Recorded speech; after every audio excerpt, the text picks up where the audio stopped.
오늘 우리에게 주시는 하나님의 말씀은 신약성경 마태복음 13장 18절에서 30절까지입니다. 그런즉 씨 뿌리는 비유를 들으라. 아무나 천국 말씀을 듣고 깨닫지 못할 때는 악한 자가 와서 그 마음에 뿌려진 것을 빼앗나니 이는 곧 길가에 뿌려진 자요. 돌밭에 뿌려졌다는 것은 말씀을 듣고 즉시 기쁨으로 받되 그 속에 뿌리가 없어 잠시 견디다가 말씀으로 말미암아 환난이나 박해가 일어날 때에는 곧 넘어지는 자요. 가시떨기에 뿌려졌다는 것은 말씀을 들으나 세상의 염려와 재물의 유혹이 말씀이 막혀 결실하지 못하는 자요. 좋은 땅에 뿌려졌다는 것은 말씀을 듣고 깨닫는 자니 결실하여 어떤 것은 100배, 어떤 것은 60배, 어떤 것은 30배가 되느니라 하시더라. 예수께서 그들 앞에 또 비유를 들어 이르시되 천국은 좋은 씨를 제밭에 뿌린 사람과 같으니 사람들이 잘 때에 그 원수가 와서 곡식 가운데 가라지를 덧뿌리고 갔더니 싹이 나고 결실할 때에 가라지도 보이거늘 집주인의 종들이 와서 말하되 주여 밭에 좋은 씨를 뿌리지 아니하였나이까? 그런데 가라지가 어디서 생겼나이까? 주인이 이르되 원수가 이렇게 하였구나. 종들이 말하되 그러면 우리가 가서 이것을 뽑기를 원하시나이까? 주인이 이르되 가만두라. 가라지를 뽑다가 곡식까지 뽑을까 염려하노라. 둘 다 추수 때까지 함께 자라게 두라. 추수 때에 내가 추수꾼들에게 말하기를 가라지는 먼저 거두어 불사르게 단으로 붓고 곡식은 모아 내 곡간에 넣으라 하리라. 어느새 코로나가 발명된 지 벌써 1년이 지나고 있습니다. 코로나로 인해서 우리의 삶에 많은 변화가 일어났습니다.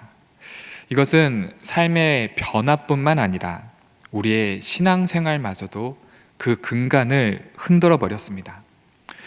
아시다시피 현장 예배보다는 온라인 예배가 더 흔해졌고 편해졌습니다. 대면으로 이루어지는 사역보다는 비대면으로 사역이 훨씬 더 많아졌고 대집단적으로 모이는 신앙생활보다는 개개인의 신앙생활이 더 중요해졌습니다. 그리고 코로나로 인해 진짜 그리스도인들과 그리고 썬데이 크리스찬들을 구분지어지게 되었습니다.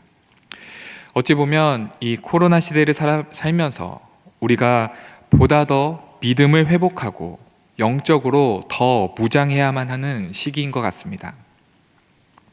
저는 오늘 말씀을 통하여 이 코로나 시대에 우리가 보다 더 중점적으로 회복해야 할 것이 무엇인지를 깨닫게 됩니다. 오늘 말씀은 너무나도 유명한 말씀이죠. 씨 뿌린 자의 비유와 알곡과 가라지의 비유의 말씀이 나옵니다. 예수님은 연속되는 비유와 해석을 통해 열매 맺는 신자들의 삶을 설명해 주십니다. 씨 뿌린 자의 비유는 말씀을 어떻게 들어야 하는지에 대해서 가르쳐 주고, 또 가라지 비유에서는 세상에 알곡과 가라지가 섞여 구분하기 어렵다라는 사실을 알려줍니다. 이 두 배경의, 이 비유의 배경은 모두 밭, 땅을 기반으로 하고 있습니다. 씨 뿌린 자의 비유에서도 씨를 뿌려지는 땅, 밭이 나오죠.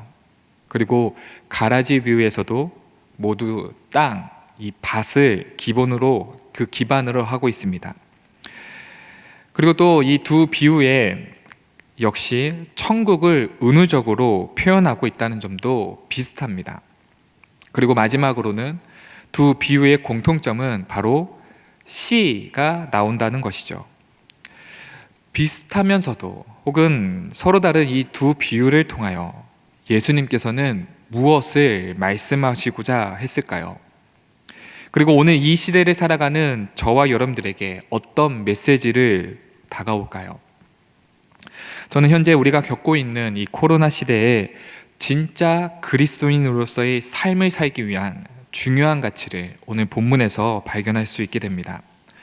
바로 첫 번째로 발견할 수 있는 사실은 우리의 인생이 마냥 좋지만은 않다는 사실입니다.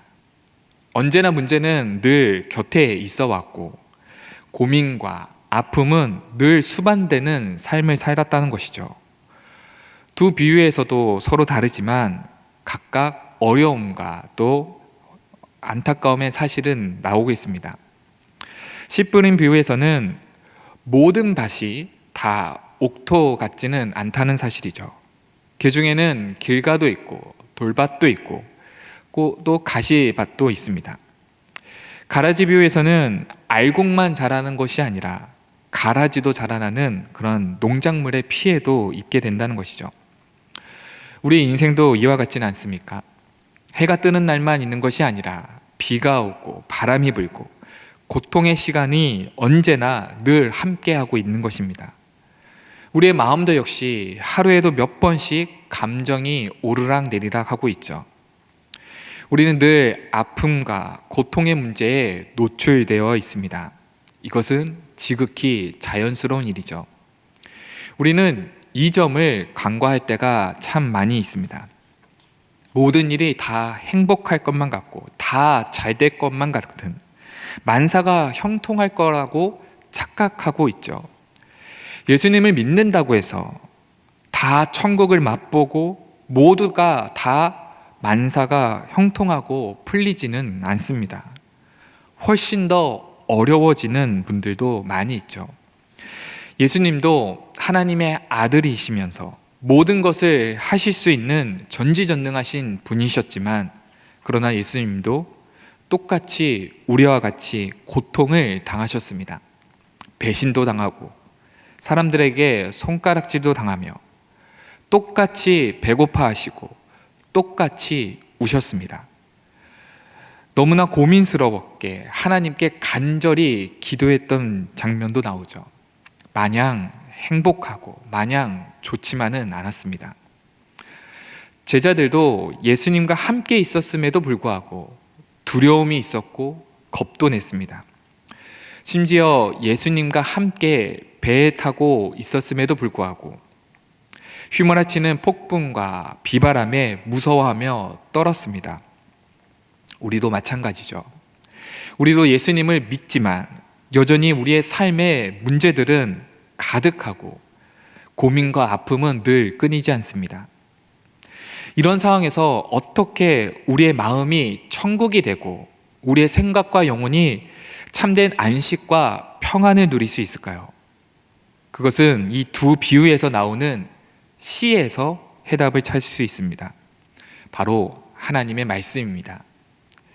길가에도 돌밭에도 또 가시덤불밭에도 옥토에도 자라나는 이 가라지에도 모든 밭에도 동일하게 좋은 씨가 뿌려졌습니다. 아무리 그 밭에 문제가 있고 어려움이 있고 고통스러운 상황이라 할지라도 여전히 동일하게 말씀의 씨앗이 뿌려졌다는 사실이죠. 사랑하는 성도 여러분, 오늘도 우리에게 가장 좋은 씨, 가장 좋은 하나님의 말씀이 선포되고 있습니다. 그 말씀으로 인하여 나무가 자라나고 결실을 맺으며 새들이 깃들 수 있는 큰 나무로 풍성하게 자라나죠. 비록 길밭이라도 돌밭이라도 가시덤불밭이라도 심지어 가라지가 자라나는 밭이라 할지라도 하나님의 말씀에 생명력이 있는 그 씨앗이 뿌려지고 있습니다. 어떤 검보다도 예리하며 30배, 60배, 100배의 결실을 맺을 수 있는 폭발력 있는 하나님의 말씀이 뿌려지고 있다는 것이죠. 오늘 우리에게 주신 말씀, 오늘 우리에게 뿌려지는 이 좋은 씨로 말미암아 여전히 내 삶에 놓여있는 아픔과 고통과 이 어려움 속에서도 천국을 맛보고 기쁨을 회복하며 참된 안식과 평안을 누리시는 저와 여러분 되시길 주님의 이름으로 축원드립니다. 이 시간 말씀을 생각하시면서 통성으로 기도하겠습니다. 하나님, 제 마음의 밭에 하나님의 말씀의 씨앗을 뿌립니다. 제 마음이 한편으로는 길밭처럼, 한편으로는 돌밭처럼, 가시덤불밭처럼 가라지가 자라나는 밭이라도 할지라도 오늘도 여전히 말씀의 씨앗을 뿌립니다.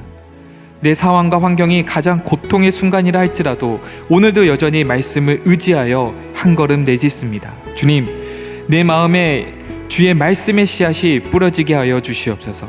그리하여 어렵고 고통스러운 상황이라 할지라도 주님이 주시는 참된 안식과 편안을 누리게 해달라고 우리 이 시간 한 목소리로 통성으로 기도하시겠습니다. 거룩하신 아버지 하나님, 감사드립니다. 오늘 이 새벽 주님의 말씀을 붙잡고 나아갑니다. 하나님, 이 두 비유회를 통하여서 우리의 마음의 밭에 가장 좋은 씨, 바로 하나의 말씀의 씨앗을 뿌립니다.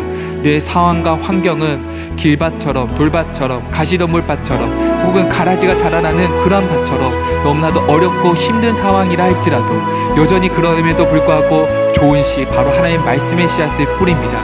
그 씨앗이 뿌려질 때마다 우리의 마음의 밭이 변화될 수 있도록 인도하여 주시옵소서. 그래서 옥토밭처럼 하나님의 많은 결실을 맺을 수 있는 귀한 결실이 있는 그런 밭이 되길 소망합니다. 하나님, 어렵고 힘든 상황에서도 끝까지 말씀을 붙잡고 나아가는 삶을 살길 원합니다. 아버지, 오늘 이 새벽에 주신 말씀을 붙잡고 나아갈 때마다 하나님, 내 상황과 환경은 변화되지 않고 또 어려운 상황에 여전히 놓여 있을지라도 그럼에도 불구하고 하나님의 말씀을 의지하게 하여 주시고 그 말씀을 붙잡고 살아갈 수 있는 우리 모든 성도님 될 수 있도록 인도하여 주시옵소서. 그리하였을 때, 말씀을 붙잡았을 때 천국의 참된 기쁨과 참된 안식과 평안을 누리며 살아가는 우리 모든 성도님 될 수 있도록 주님 인도하여 주시옵소서. 이제는 우리 구주 예수 그리스도의 은혜와 하나님 아버지의 무한하신 사랑하심과 성령님의 내주교통 충만하심이 하나님의 생명력 있는 말씀으로 말미암아 천국의 기쁨을 회복하기로 다짐하는 모든 성도님들 머리 위에 지금으로부터 영원토록 함께하옵시기를 간절히 축원하옵나이다. 아멘.